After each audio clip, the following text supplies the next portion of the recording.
Maslow, in 1943, Abraham Maslow, a humanist psychologist, released a report to say that in life, he believed there were key things that drove human motivation and human existence. So these 5 key elements, he believed, were what we wanted out of life. And we would move through the echelons of this hierarchy.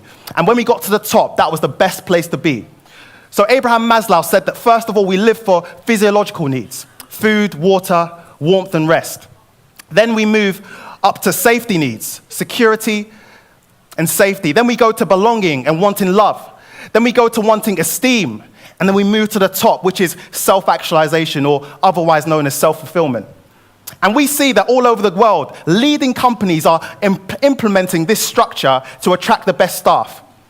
Students across universities of politics and business are told that if we can master a product that can captivate our market to believe that they can move through the echelons of this hierarchy, then we will do well. We want to sell people a dream that they can go from a place of wanting physiological needs to self-actualization, self-fulfillment. And even the church can sometimes preach the message that God is only here to take us through the hierarchy. The gospel is one where Jesus died to bring you self-fulfillment. And I'm not saying that's wrong, but oh dear, oh dear, oh dear, if this becomes our primary pursuit. If this becomes the pinnacle of our pursuit, oh dear, oh dear, oh dear, church.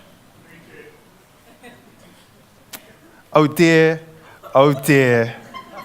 Oh dear, church. Why am I saying oh dear? Well, Paul, when he wrote to the church in Corinthians this time, he wrote in 1 Corinthians chapter 15, verse 32, he says this, he says, "If I fought wild beasts in Ephesus with no more than human hopes, what have I gained? If the dead are not raised, let us eat and drink, for tomorrow we die." What Paul is saying is that if the resurrection didn't happen, let's live to satisfy ourselves. Let's live to satisfy our own desires. Maslow's hierarchy still stands. But let's flip that on its head. What he's also saying is that if the resurrection did happen, it changes everything. It changes everything. And so we are posed with a question. Does the resurrection change the way you live your life? Because we can get tempted to look inwards, to look at my actualization, to look at my fulfillment. Whereas if Jesus really did the impossible and rose again from the dead, our eyes are meant to be gazed outwards to look at his glory and what he did on the cross. There is no room for this in the cross. There's only room for marveling at the finished work of Jesus. Living in the promise that he will wipe away every single tear. He sees your suffering. He sees your hurt. And he promises a day where that will go. That's where our hope is supposed to be found.